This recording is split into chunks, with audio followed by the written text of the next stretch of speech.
Hello everyone, हमारे YouTube channel में आपका बहुत बहुत स्वागत है। आज हम लोग मैथमेटिक्स फॉर एमबीए जो कि आर एस अग्रवाल साहब की बुक है, इसका चैप्टर नंबर 1 का पाँचवा वीडियो हम लोग डिस्कस करने वाले हैं। तो चलिए वीडियो को स्टार्ट करते हैं। तो क्वेश्चन नंबर 32 यहाँ पे कह रहा है कि x minus two is a factor of x square plus 3q x minus 2q। तो हमें q की वैल्यू निकालना है। तो आप लोगों को मैं बता दूं कि ये हम लोग चैप्टर नंबर 1 डिस्कस कर रहे हैं, बेसिक ऑपरेशन एंड फैक्टराइजेशन का, जिसमें हम लोगों ने 31 क्वेश्चन तक डिस्कस कर लिया है। इससे पहले के वीडियो में आपको मिल जाएगा।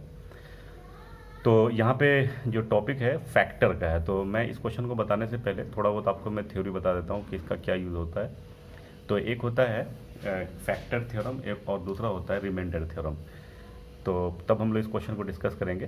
फैक्टर थ्योरम एक होता है और एक होता है रिमाइंडर थ्योरम। ये क्लास 9 का टॉपिक है। ये क्लास 9 का जो पॉलिनोमियल है उसका ये टॉपिक है।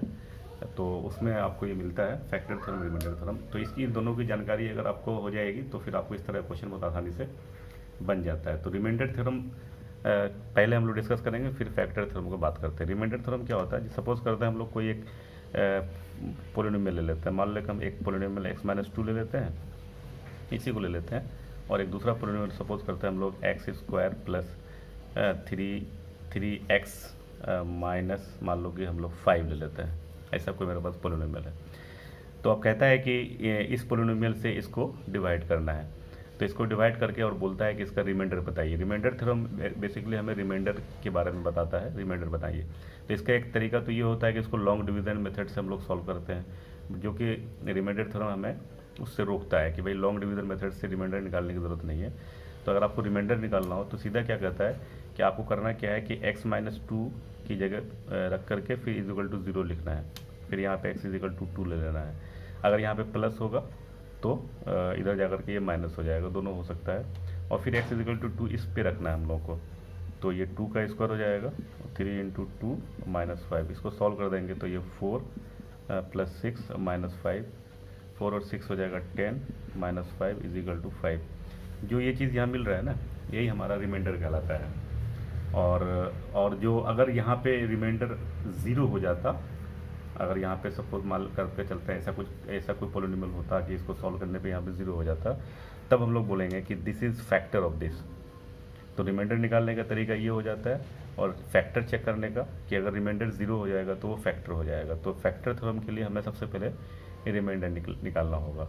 तो दोनों बातों का मतलब ये हो गया कि हमें किसी का अगर मुझे रिमाइंडर पता करना है तो जो मेरा डिवाइज़र होता है उसके इक्वल टू 0 रखा जाता है। और फिर वहाँ से x की जो भी वेरिएबल है वहाँ पे उसकी वैल्यू निकाली जाती है, उसको पुट करके यहाँ रखा जाता है। यहाँ पे प्लस माइनस कुछ भी हो सकता है, फ्रैक्शन में कुछ भी हो सकता है।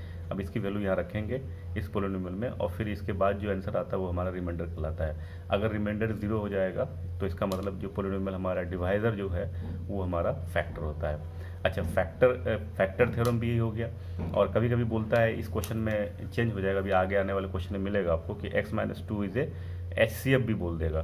तो HCF बोलता है या फैक्टर बोल दे, या कभी कभी ये बोले कि x minus two is completely divisible by, या this polynomial is completely divisible by x minus two. तो पूरा डिविजिबल वर्ड लिखा रहेगा, या HCF लिखा रहेगा, या फैक्टर लिखा रहेगा। हर केस के अंदर कॉन्सेप्ट वही होता है, बस सबका रिमाइंडर 0 हो जाता है। तो चलिए हम लोग इस क्वेश्चन को फिर स्टार्ट करते हैं। x minus two is equal to हम लोग 0 रखेंगे और फिर x इज इक्वल टू 2 इस पे पुट करेंगे। तो यहाँ पे 2 का square plus 3q into 2 minus 2q। और चूंकि ये फैक्टर बोल रहा था क्वेश्चन के अंदर, इसलिए इसका रिमाइंडर क्या आने वाला है? 0 आ जाएगा ना, रिमाइंडर 0 होगा। तो इसको सॉल्व करते हैं हम लोग। 4 यहाँ हो जाएगा 6q minus 2q is equal to 0। 4 plus 6 minus 2 जो होगा वो हमारा 4q हो जाएगा इज इक्वल टू 0। अब इसको 4 को उधर ले जाओगे, q को मतलब -1, इसका आंसर आ जाएगा। डी ऑप्शन इसका करेक्ट ऑप्शन है। Question number 33, x plus two is exactly divisible. ये एग्जैक्ट डिविजिबल कर देता है ये वाला फैक्ट जो पोलिनोमियल है। हमने अभी इससे पहले बताया था कि अगर एग्जैक्टली डिविजिबल वर्ड आए, या HCF वर्ड आए, या फैक्टर वर्ड है, ये तीनों वर्ड जो है ना सेम चीज़ है। तो के की वैल्यू निकालने का आता है, तो इसमें वही प्रोसेस लगेगा। x+2 को इजिकल टू 0 रखेंगे, इसका मतलब x इजिकल टू -2, और x इजिकल टू -2 इस पोलिनोमियल पर उठा कर रखेंगे। तो ऊपर में है -2 का क्यूब प्लस 6 इंटू -2 का स्क्वायर प्लस 4 इंटू -2, यहाँ पे के लिखेंगे और इजिकल टू 0, क्योंकि एग्जैक्टली डिविजिबल कह रहा है, इसका मतलब रिमाइंडर क्या हो जाएगा, 0 हो जाएगा। तो यहाँ हो जाएगा -8, और ये इसको सॉल्व करेंगे, के की वैल्यू हम लोग डायरेक्ट यहाँ पे हम आपको लिख देते हैं। जैसा कि आप देख सकते हैं के की वैल्यू यहाँ पे -8 हो गई है, तो सी ऑप्शन इसका करेक्ट है। 34 क्वेश्चन में एक पोलिनोमियल दिया हुआ है और नीचे कुछ ऑप्शन दिए हुए हैं, तो इसमें कह रहा है कि बताना है कि इसमें से कौन सा फैक्टर नहीं है ना। ये ऑप्शन लिखना इसमें ज़रूरी था, इसलिए मैंने यहाँ पे ऑप्शन भी बता दिया है। ये क्वेश्चन जो है ना ऑप्शन की हेल्प से बनेगा, है ना। तो इस तरह के सवालों को जो है ना आपको पहले इसको चेक करना पड़ेगा कि रिमाइंडर निकालना पड़ेगा बारी बारी से। x-1 का हमें इससे रिमाइंडर पता करना होगा, इससे रिमाइंडर पता करना होगा। जिस पे रिमाइंडर 0 हो जाएगा वो हमारा फैक्टर होगा, और जिस पे रिमाइंडर 0 नहीं होगा वो फैक्टर नहीं होगा। यहाँ पे नॉट फैक्टर लिख रहा है, मतलब इसमें एक ही ऐसा पोलिनोमियल है जिसका रिमाइंडर 0 नहीं आने वाला है, तो इसको आपको चेक करना पड़ेगा। तो x-1 यहाँ पे लिखा हुआ है, इसका मतलब x इजिकल टू 1 पे इसको चेक करना पड़ेगा। तो 1 रख के चेक करेंगे, फिर 2 रख के चेक करेंगे, फिर -2 रख के चेक करेंगे। तो एक मैं करके देख रहा हूँ कि 1 अगर रख के चेक करेंगे तो ऊपर वाला क्या आएगा, 1 आएगा, -6 आएगा, प्लस 11 आएगा, -6 आएगा। तो यहाँ पे हम देख सकते हैं 6 और 6 12, 11, 12, यानी कि ये 0 हो जाएगा, इसका मतलब ये फैक्टर है। फिर अगर -2 रख के चेक करते हैं तो ये हो जाएगा -8, नहीं x-2 बराबर 0, मतलब 2 रख के चेक करना पड़ेगा ना, तो 2 का 8 हो जाएगा, और यहाँ पे 2 दूना 4 24 हो जाएगा, और यहाँ पे 11 दूना 22 हो जाएगा, -6 हो जाएगा। इस पे रख रहे हैं, तो यहाँ क्या देख रहे हैं हम लोग, 22 और 8 30 हो रहा है, और 30 -30 मतलब ये भी 0, इसका मतलब ये भी फैक्टर है। अब हमको ये देखना पड़ेगा, -2 रख के चेक करते हैं, तो -2 रखेंगे तो -8 हो जाएगा, यहाँ पे 24 हो जाएगा ना, 2 दूना 4 24, -24 हो जाएगा, और यहाँ -11 दूना 22 हो जाएगा, और यहाँ -6 हो जाएगा। तो यहाँ क्या देख रहे हैं हम लोग, सभी के सभी माइनस में, ये नॉट इक्वल टू 0 आएगा। इसका मतलब है कि सी वाला जो है 0 नहीं आ रहा, बाकी सब में 0 आएगा। इसको भी रख के आप चेक कर सकते हैं, तो ये वाला फैक्टर नहीं होगा, इसका रिमाइंडर 0 नहीं आ रहा है। इस क्वेश्चन में भी ऐसे ही कुछ क्वेश्चन है, 34 की तरह ही है। इसमें चेक करना है कि ये कौन सा फैक्टर ऐसा है, क्या द पोलिनोमियल हैज़ फैक्टर, क्या ये फैक्टर रखता है। तो हमें यहाँ पे वही चेक करना पड़ेगा कि रिमाइंडर 0 हो रहा है कि इसमें फैक्टर चेक करना है, तो रिमाइंडर 0 हो रहा है कि नहीं हो रहा है। तो इसका मतलब पहले बारी बारी चेक करना पड़ेगा। x+4 है, मतलब -4 इस पर रखना है, तो इस पर अगर -4 रखोगे तो -4 का 4 और -5 इंटू -4 का पावर क्यूब, प्लस 5 इंटू -4 का स्क्वायर, -10 इंटू -4 और प्लस 24। इसको रख करके हमें चेक करना है कि 0 आ रहा है कि नहीं आ रहा है। तो 0 अगर देखा जाए तो इसको सॉल्व करेंगे, इसको सॉल्व करेंगे, इसको सॉल्व करेंगे, फिर फाइनली देखेंगे 0 आ रहा है कि नहीं आ रहा है। अगर 0 आएगा तो कहेंगे फैक्टर है, और अगर 0 नहीं आएगा तो फैक्टर नहीं है। तो इसका जो है बी वाला ऑप्शन जो इसका करेक्ट है, मतलब अगर x इजिकल टू 2 रखा जाए तो इस पर 0 आ जाएगा। तो कैलकुलेशन इसमें होगा, तो आप लोग प्रोसेस समझ गए होंगे, और बनाने का प्रोसेस यही है कि हमें सबको बारी बारी से रख के चेक करना पड़ेगा। जिस पे 0 आ जाएगा रिमाइंडर, वो फैक्टर कहलाएगा, वरना नहीं कहलाएगा। तो इसका बी ऑप्शन करेक्ट है। इस क्वेश्चन में x+t इज ए फैक्टर बोल रहा है, इसका तो हमें t की वैल्यू निकालनी है। प्रोसेस वही होगा, तो चलिए देखते हैं हम लोग। x+2t है तो x इजिकल टू -t, मतलब यहाँ पे सॉल्व करेंगे x+t इजिकल टू 0, तो x इजिकल टू क्या होगा, -t। तो यहाँ पे हम लोग रखेंगे इस वाले में, तो -t का इसका मतलब t² -pt हो जाएगा यहाँ पे, और यहाँ पे q इजिकल टू क्या हो जाएगा, 0। फिर इसी तरह से इसमें भी रखेंगे, तो ये t² -lt हो जाएगा, और प्लस m इजिकल टू 0, है ना। तो दोनों का राइट साइड में 0 है, दोनों का राइट साइड 0 है, तो हम लोग इस इक्वेशन को आपस में इक्वल कर सकते हैं। तो यहाँ से हम लोग t² -pt कुछ इस तरह से हम लोगों ने लिख दिया। तो ये t² हम लोग कैंसिल कर लेते हैं, और फिर यहाँ से टी की वैल्यू को हम लोग अलग कर लेंगे। तो टी की वैल्यू निकालने के बाद तो कैलकुलेशन मैंने यहाँ पे कर दिया है, इसको इधर लेके आ गए थे और टी कॉमन ले लिया, और कॉमन लेने के बाद आप यहाँ पे टी की वैल्यू देख सकते हैं -q/-p, इसका डी ऑप्शन करेक्ट होगा। 37 क्वेश्चन के अंदर हमें चेक करना है कि कौन सा करेक्ट ऑप्शन है। मतलब क्वेश्चन सब एक ही जैसा है, x+3 is factor of this, तो मतलब हमें इसको जो है ना रिमाइंडर सब में चेक करना है। तो इसको बारी बारी से चेक करना पड़ेगा कि किस में रिमाइंडर 0 आ रहा है। तो हम लोग x+3 को चेक करते हैं पहले। तो x = -3 इसमें रख के चेक करेंगे, फिर -2, फिर बारी बारी से। तो चलिए हम देखते हैं कैसे करते हैं इसको। तो -3 इस पे रखेंगे तो कुछ स्टेप से रखाएगा। इसको जब आप सॉल्व करेंगे तो इसका आंसर 0 आएगा। और फिर इसके बाद -2 रखेंगे इस पर, है ना। तो यहाँ पे मैं देखो -2 का क्यूब रखा, फिर -2 का स्क्वायर, फिर माइनस इस तरह रखने से इसको भी सॉल्व करने पे 0 आंसर आएगा। -1 अगर रखा जाए इसके ऊपर, है ना, यहाँ पे हम लोग चेक कर रहे हैं, ये नहीं कह रहे हैं कि ये 0 100% होगा, इसको चेक किया जा रहा है। हम लोग कैलकुलेशन करके देख रहे हैं कि यहाँ पे 0 आएगा। आप कैलकुलेशन करके चेक कर सकते हो। -1 यहाँ पे रखा, तो -1 का क्यूब, इसको सॉल्व करेंगे, सॉल्व करने के बाद 0 आएगा। देखिए यहाँ पे -1 आएगा, सॉल्व करने पे यहाँ +1 आएगा, कट जाएगा। यहाँ माइनस प्लस आएगा तो +4 या -4, ये सब कट जाएगा, मतलब 0 आएगा। और x = -2 है, तो इसका मतलब x = 2 रखना है इसके ऊपर। तो 2 का क्यूब ये कुछ स्टेप से आएगा, तो इसको सॉल्व करने पे 0 नहीं आएगा। तो इसके अंदर मतलब 3 वाले स्टार्टिंग के तीनों में 0 आ रहा है, इसका मतलब ये फैक्टर होगा। ये वाला नीचे वाला फैक्टर नहीं होगा, तो इसका डी ऑप्शन करेक्ट ऑप्शन होगा। 38 क्वेश्चन के अंदर हमें एक पॉलिनोमियल दिया, पावर 29 है, 25 है, 13 है, और यहाँ पे हमें x+1 और x-1 के बारे में सारा पूरे क्वेश्चन के अंदर आप देखोगे तो x+1 और x-1 के बारे में चेक करना है कि ये फैक्टर है या नहीं है, डिविजिबल है कि नहीं है, फैक्टर है कि, ये तो बात एक ही चीज़ है। इस क्वेश्चन के अंदर डिविजिबल के जगह पे HCF भी दे सकता है।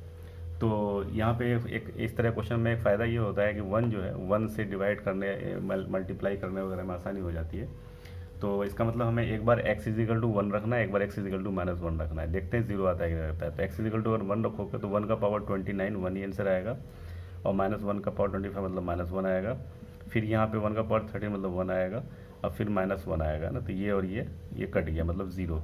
इसका मतलब ये x-1 जो है इसका फैक्टर है। ये तो बात पता चल गया।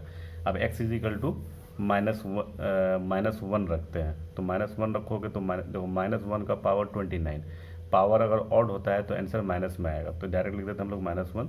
फिर यहाँ पे -1 का पावर 25, पावर ऑड है मतलब माइनस में आएगा, और माइनस पहले से माइनस लगा हुआ है, तो इसका मतलब माइनस माइनस क्या हो जाएगा, प्लस हो जाएगा।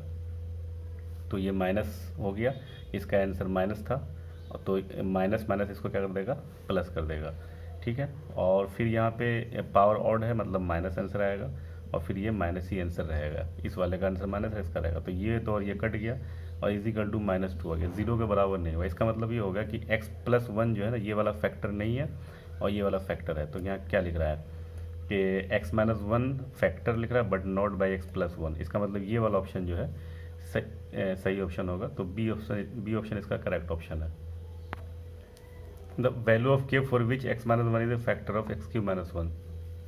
तो x-1 इजिकल टू हम लोग 0 रखेंगे, इसका मतलब x इजिकल टू 1 हो जाएगा। 1 की वैल्यू यहाँ रखेंगे ऊपर में, तो 1 का क्यूब माइनस k, फैक्टर बोल रहा है इसलिए 0 रखेंगे, इसलिए k इजिकल टू 1 इसका आंसर आ जाएगा। तो 39 का बी ऑप्शन इसका करेक्ट होगा। क्वेश्चन नंबर 40 में डिविजिबल बाई x+1 बोल रहा है, तो इसमें कह रहा है k की वैल्यू क्या होगी। तो वही प्रोसेस होगा, x+1 इजिकल टू 0 रखेंगे, तो यहाँ से x इजिकल टू -1 आएगा, और फिर -1 की वैल्यू ऊपर रखेंगे, तो -1 का पावर 100 हो गया, 2 इंटू -1 का पावर 99 प्लस k, क्योंकि डिविजिबल बोल रहा है इसलिए हम लोग इस इजिकल टू 0 रख सकते हैं। तो यहाँ पे इवन पावर है इसलिए प्लस में आंसर आएगा, और यहाँ पे ऑड पावर है तो माइनस में आंसर आएगा, तो माइनस प्लस -2 हो जाएगा। इवन पावर में प्लस हो जाता है और ऑड पावर में माइनस हो जाता है, इसलिए हमने -2 लिख दिया, प्लस k इजिकल टू 0। 1 - 2 -1 इधर जाकर के +1 है, मतलब k इजिकल टू 1 हो जाएगा। तो इसका ए ऑप्शन करेक्ट होगा। क्वेश्चन नंबर 41 के अंदर हमें p की वैल्यू निकालने कहता है, तो x+2 = 0 रखेंगे, -2 इस पर रखेंगे तो -8 हो जाएगा, -2 का स्क्वायर करोगे 4, 4 इंटू 5 -20 हो जाएगा, ये 4p ऐसे ही उतर जाएगा, इजिकल टू 0 हो जाएगा। -28 4p इजिकल टू इधर +28 हो जाएगा, इसलिए p इजिकल टू 7 हो जाएगा। 41 का ए ऑप्शन करेक्ट होगा। 42 क्वेश्चन के अंदर हमें चेक करना है कि इसमें से कौन इसका फैक्टर है, तो सब में रिमाइंडर निकालना पड़ेगा। ऐसे क्वेश्चनों में आपको रिमाइंडर बारी बारी से चेक करना पड़ेगा। तो मैं आपको यहाँ पे मतलब कि एक क्लू देता हूँ कि अगर इस तरह क्वेश्चन आता है ना, तो स्टार्टिंग जब आप चेक कीजिए इधर से चेक कीजिए, डी से या सी से चेक कीजिए, क्योंकि इसमें से मतलब कोई ज़रूरी नहीं कि ए फर्स्ट वाला होगा। मान लो अगर कोई ऑप्शन डी वाला होगा सही, तो फिर आपको यहाँ से ये चेक करना होगा, इसको चेक करना होगा, इसको चेक करना होगा, फिर यहाँ पहुँचेंगे तो कोई बीच से उठा के चेक करो। तो हम लोग मान लेते हैं कि 3x+2 चेक करते हैं कि है कि नहीं है। 3x+2 को इजिकल टू 0 रखेंगे तो x इजिकल टू यहाँ पे -2/3 आएगा। तो इसके ऊपर रख के देखते हैं कि यहाँ पे क्या आएगा, 3 इंटू -2/3 का होल क्यूब प्लस -2/3 का होल स्क्वायर, और फिर यहाँ पे क्या दिया -12 इंटू -2/3 और -4। इसका कैलकुलेशन करेंगे, फिर देखते हैं 0 आता है कि नहीं आता है। इसको जब चेक करेंगे तो कैलकुलेशन करके तो ये 0 के बराबर नहीं आएगा, कुछ और आएगा, लेकिन आप चेक कर सकते हो। तो इसमें डी ऑप्शन जो है ना करेक्ट है। इस पे वैल्यू रखने पे 0 आ जाता है डी वाले पे। 43 क्वेश्चन के अंदर हमें 3 एक्सप्रेशन दिए हुए हैं। कंसिडर द फॉलोइंग एक्सप्रेशन, ये एक है, ये है, ये है, और कहता है कि x+4 किस किस को डिवाइड कर रहा है, मतलब जिसका रिमाइंडर 0 आएगा उसको डिवाइड करेगा। तो x+4 यानी कि x+4 इजिकल टू 0 रखेंगे तो x इजिकल टू यहाँ पे -4 आएगा, है ना। इस -4 की वैल्यू को उठा के यहाँ रखेंगे, तो देखते हैं किसका किसका 0 आता है। तो 3 इंटू -4 स्क्वायर -48, तो 4 चौके 16, 16 3 48, मतलब इसका वैल्यू 0 आ जाएगा। तो इसका मतलब 1 तो डिवाइड कर रहा है, 1 को कर रहा है। उसका दूसरे को चेक करेंगे फिर इस तरह से, तो -4 रखेंगे तो यहाँ पे तो -4 का स्क्वायर हो जाएगा -16, सॉरी +16 हो जाएगा, और प्लस बल्कि -+- 7 4 8 28 हो गया, और ये 12 हो गया, 12। तो 12 16 28 होता है, 28 में 28 0, इसका मतलब इसका भी आंसर 0 आएगा। और फिर यहाँ रखते हैं -4, इस पर रखोगे तो कितना आएगा, मतलब इसको भी डिवाइड कर रहा है। -4 रखेंगे तो माइनस यानी कि +16 हो जाएगा, और माइनस +4 हो जाएगा, और यहाँ -20, मतलब ये भी 0 आएगा, मतलब तीनों को डिवाइड कर रहा है ये। तो ये जो एक्सप्रेशन है तीनों को डिवाइड, तीनों में 0 आ रहा था, देखो यहाँ पे भी 0 आया, इस पे 0 आया, इस पे भी 0 आया। तो इसका मतलब 1 2 3 डी ऑप्शन इसका करेक्ट होगा।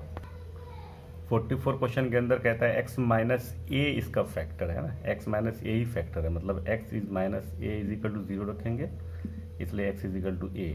अब a रखना है x की प्लेस पे, तो a³ हो जाएगा पहला वाला, और माइनस यहाँ पे देखो a स्क्वायर है और x स्क्वायर है, मतलब a रखने पे a स्क्वायर हो जाएगा, और a स्क्वायर इंटू a³ मतलब -3a³ हो जाएगा, ठीक है। और यहाँ पे हमारा आएगा +2a स्क्वायर है, और पहले से a रखने पे a³ यानी कि 2a³ हो जाएगा, और यहाँ पे +b इज इक्वल टू 0 रखना पड़ेगा। तो देखो a³ और यहाँ पे हो जाएगा -a³ अब +b इज इक्वल टू 0, ये और ये कैंसिल हो जाएगा, मतलब b इज इक्वल टू 0 इसका आंसर आएगा। तो 44 का ए ऑप्शन में 0 दिया हुआ है, तो ए ऑप्शन इसका करेक्ट। 45 क्वेश्चन को मैंने नहीं बनाया है, बिल्कुल पिछले क्वेश्चन की तरह सिमिलर क्वेश्चन था। तो हम लोग 46 क्वेश्चन को देखते हैं। यहाँ पे x+2 और x-1 जो है दोनों फैक्टर हैं, तो मतलब इस पे इसका दोनों फैक्टर है, तो x इजिकल टू -2 एक बार रखना पड़ेगा, x इजिकल टू +1 रखना पड़ेगा। तो -2 रख के देखते हैं क्या आता है। तो -2 इस पर रखेंगे तो -2 का क्यूब 10 इंटू -2 का स्क्वायर प्लस m इंटू -2 और प्लस n इजिकल टू 0। तो यहाँ रखेंगे तो -8 हो जाएगा, और यहाँ +40 हो जाएगा, ये +4 हो जाएगा इंटू 10 तो +40, और यहाँ पे -2m हो जाएगा प्लस n इजिकल टू 0। तो 40 - 8 32 हो जाएगा, तो -2m plus n is equal to +32 यहाँ होगा, तो हम लोग -32 यहाँ रख देते हैं। ये क्वेश्चन नंबर फर्स्ट मान लेते हैं। फिर इसी तरह से 1 पे रखेंगे, रख के चेक करेंगे अगर, तो ये 1³ हो जाएगा, हाँ, तो 1³ प्लस 10 इंटू 1 यानी कि 10 स्क्वायर, तो यहाँ डायरेक्ट लिख लेते हैं हम लोग। तो 1 10 और ये 1 11 हो जाएगा। यहाँ पे प्लस m, यानी कि m प्लस n जो होगा वो किसके बराबर होगा, -11 के बराबर होगा। ये इक्वेशन नंबर 2 मान लेते हैं। इसको थोड़ा मैं ऐसे लिख देता हूँ, यहाँ पे m प्लस n ऐसा हो जाएगा इजिकल टू -11। अब इन दोनों इक्वेशन को ना सॉल्व करेंगे तो ये क्लास 10 के मेथड से सॉल्व हो जाएगा। ये सब्स्टिट्यूशन मेथड लगा सकते हैं या एलिमिनेशन मेथड भी लगा सकते हैं। तो हम लोग यहाँ पे एलिमिनेशन मेथड का यूज़ करने जा रहे हैं। तो देखो इसको हम लोग माइनस कर देते हैं, इसको माइनस, इसको प्लस कर देते हैं। साइन चेंज मतलब इसको इससे इसको घटा रहे हैं। इस मेथड का मकसद क्या होता है मैं आपको यहाँ बता दूँ। एलिमिनेशन मेथड में ये होता है कि हमें किसी भी एक वेरिएबल को एलिमिनेट करना होता है, मतलब माइनस करना होता है, या फिर किसी भी तरह या प्लस करके कट सकता है या माइनस करके। तो यहाँ प्लस है, यहाँ भी प्लस था, सेम चीज़ था, इसलिए हमने माइनस कर दिया। ये कैंसिल आउट हो जाएगा। यहाँ पे हो जाएगा -3m हो जाएगा ये। और यहाँ पे हम लोग देख सकते हैं -32 है प्लस 11 है, तो 2 में से एक गया 1 और 3 में से एक गया 2, और माइनस में आएगा ये, चूँकि बड़ा साइन है तो ये कट जाएगा। इसलिए m की वैल्यू क्या आ जाएगी, यहाँ पे 7 आ जाएगी। कट करेंगे तो 3 7 से m की वैल्यू 7 आ जाएगी। अब 7 किसी भी इक्वेशन में हम लोग रख सकते हैं।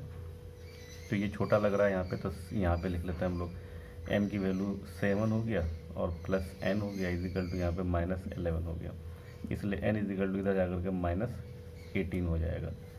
अच्छा ये ध्यान रखना है कि यहाँ पे ये जब हम लोग वैल्यू रखेंगे ना तो इस सिंबल के साथ नहीं रखेंगे, जो मेरा ओरिजिनल इक्वेशन था उसी पे रखेंगे। इसलिए मैंने यहाँ पे m की वैल्यू 7 रखा, 11, और ये माइनस लिया है हमने, प्लस नहीं लिया है, ओरिजिनल पे रखा जाएगा। इधर जाएगा -7 तो -18, तो m की वैल्यू 7 आएगी और n की वैल्यू -18 आएगी। तो देखते हैं कौन सा ऑप्शन है। 46 के अंदर ऑप्शन जो दिख रहा है m की वैल्यू 7 और n की वैल्यू -18 जो है सी ऑप्शन में दिख रहा है हम लोगों को, तो इसका सी ऑप्शन करेक्ट होगा। 47 क्वेश्चन के अंदर कुछ इस टाइप क्वेश्चन दिया है, fx is such that f - 2 = 0 then factor of fx is. देखो पोलिनोमियल का क्वेश्चन जो होता है ना, fx से भी डिनोट करते हैं, px से भी कर सकते हैं, gx कुछ भी। ये पोलिनोमियल इन f है, पोलिनोमियल px में भी होता है। तो ये नोटेशन है, fx मेरे पास कोई पोलिनोमियल है, या फिर px भी लिख सकते हैं। तो कहता है कि इसमें से then a factor of fx, मतलब fx कोई पोलिनोमियल है और ऐसा करने पे ये 0 आ रहा है, तो इसमें से कौन सा हो सकता है। तो इसको भी देखो मैं डायरेक्ट अभी नहीं बता रहा हूँ, पहले मैं इसका एक क्वेश्चन ले लेता हूँ। ऐसे सिंपली मैं क्वेश्चन ले रहा हूँ। fx मेरे पास कोई पोलिनोमियल है, सपोज करते हैं कि fx हमारे पास यहाँ पे x² -2x + 1 ऐसा कुछ पोलिनोमियल है। और अगर मेरा यहाँ पे x + 1 अगर मेरा कोई पोलिनोमियल होता और मैं कहता कि ये इसका फैक्टर है, मैं ऐसा मान ले रहा हूँ कि ये इसका फैक्टर है। अभी होगा या नहीं होगा वो बात की बात है, कि ये इसका फैक्टर है अगर है, तो इसका मतलब क्या होता है कि हम लोग x = -1 रखते हैं। तो अगर यहाँ पे x = -1 अगर ये इसका पोलिनोमियल दिया हुआ है कि क्या बोलेगा कि ये इसका फैक्टर है, या ये चेक करना है कि इसका फैक्टर है या नहीं है। हम लोग एक्चुअल में क्या करते हैं, x + 1 = यहाँ 0 रखते हैं, फिर x = -1 रखते हैं, फिर -1 की वैल्यू यहाँ पुट करते हैं। तो यहाँ -1 ऐसे लिखते हैं, -2 × -1, यहाँ पे +1, यहाँ कितना आ गया 1 +2 हो गया, यहाँ +1 आ गया, 2 1 3 1 4 है ना। यहाँ पे 0 नहीं आया, मैंने रैंडम कोई ऐसा पोलिनोमियल ले लिया, 0 भी हो सकता है। तो इसको इस जगह पे क्या लिखा जाएगा, इस जगह पे f-1 लिखाएगा कि नहीं लिखाएगा, f-1 जो पोलिनोमियल होता है ना x की प्लेस पे वो रखाता है। अब अगर मान लो कि यहाँ पे अगर x + 1 की जगह पे x - 1 होता, अगर कोई फैक्टर चेक करना होता, तो इसको 0 करते, इसका मतलब x = 1 रखता। अब यहाँ पे क्या रखता, यहाँ पे हमको रखना पड़ता f1 रखना पड़ता, x = 1, ठीक है। तो इसी तरह से अगर f - 2 पे 0 हो गया, यहाँ पे f1 पे अगर ऐसा मान लो, सपोज करते हैं कि इस पे आंसर 0 हो जाता, f1 पे ये पोलिनोमियल 0 हो जाता, ऐसा अगर मान लेते हैं, इसका मतलब है कि x - 1 जो है ना कोई फैक्टर रहा होगा। अगर f - 1 पे 0 हो गया होता, इसका मतलब होता कि x + 1 जो है हमारा कोई फैक्टर रहा होता, क्योंकि x + 1 = 0 रखते, इसका मतलब x = -1 रखते। तो इसी तरह से f - 2 पे 0 हुआ है, इसका मतलब है यहाँ पे कहीं ना कहीं -2 रखा गया होगा, इस जगह पे -2 रखा गया होगा। तो इसका मतलब क्या होगा कि देखो प्लस था तभी तो माइनस आया था, तो -2 यहाँ रखा गया होगा, तो इसका मतलब यहाँ पे x + 2 रहा होगा। x + 2 जो है कोई पोलिनोमियल होगा जो इसका फैक्टर होगा। तो x + 2 यहाँ पे कौन सा दिख रहा है, तो हमारा ये ऑप्शन सही ऑप्शन है। क्वेश्चन नंबर जो 47 तक तो हम लोग डिस्कस कर चुके। 48 49, देखिए 48 49 ये कैसा है, on dividing x cube minus 6x+7 by x+1 remainder, इसमें रिमाइंडर निकालना है। 49 के अंदर भी क्वेश्चन वही रिमाइंडर ही निकालना है। 50 क्वेश्चन में भी हम लोग देख सकते हैं, इसमें क्या है कि वैन एक्स पे power 4 minus 3x³ plus 2x² minus 5+7 divided by x-2 then the remainder, इसमें भी रिमाइंडर निकालना है। और 51 में भी रिमाइंडर है। तो मतलब 48 से लेकर के 51 तक सेम क्वेश्चन है। तो हम लोग किसी एक क्वेश्चन को इसमें डिस्कस कर लेते हैं, जिससे हमारा ये 4 क्वेश्चन सही हो जाएगा। जैसा कि मैंने अभी आपको बताया था, 48 49 50 51 सभी जैसा क्वेश्चन है, सभी में रिमाइंडर निकालना होता है। तो रिमाइंडर निकालने का तरीका, जैसे फैक्टर हम लोग चेक करते थे, वहाँ पे ज़ीरो हम लोग लाना होता था। यहाँ पे जो भी वैल्यू आएगा, चाहे ज़ीरो आए या ना आए, उसको फर्क नहीं पड़ता, जो वैल्यू आएगा वो रिमाइंडर कहलाएगा। तो x+1 हम लोग इस पर रख के चेक करेंगे, मतलब x+1 इजिकल टू पहले 0 रखेंगे, x इजिकल टू -1 होगा, फिर -1 इस पर रख देंगे। तो -1 का क्यूब -6 इंटू -1 है ना। फैक्टर वाला में हम लोग इसमें अपने मन से 0 करते थे, इसमें कोई डिजिट जो मिसिंग होता था, P Q T इस टाइप के डिजिट होते थे। अब यहाँ पे क्या था कि यहाँ पे हम लोग को चेक करना है, चेक नहीं करना है बल्कि पता करना है कि रिमाइंडर क्या होगा, इसलिए हमने 0 नहीं रखा है। तो ये -1 हो जाएगा, ये +6 हो जाएगा और ये +7 हो जाएगा। तो 7 में से एक गया 6 6 6 12, तो 12 इसका रिमाइंडर आएगा। तो 48 क्वेश्चन में अगर हम लोग देखते हैं तो बी ऑप्शन इसका करेक्ट ऑप्शन है। तो आज के लिए हम लोग इतना ही रखते हैं। 51 क्वेश्चन तक हम लोग का डिस्कस हो चुका है, 51 तक हम लोग डिस्कशन कर चुके हैं। हालांकि मैंने ये 50 49 50 51 नहीं बनाया, बट सेम क्वेश्चन है, इसलिए मैंने इसको बनाना सही नहीं समझा, वरना फिर ये वीडियो काफ़ी लेंदी हो जाएगा। तो आज हम लोग इतना ही रखते हैं, फिर अगले वीडियो में हम लोग 52 क्वेश्चन से डिस्कस करेंगे।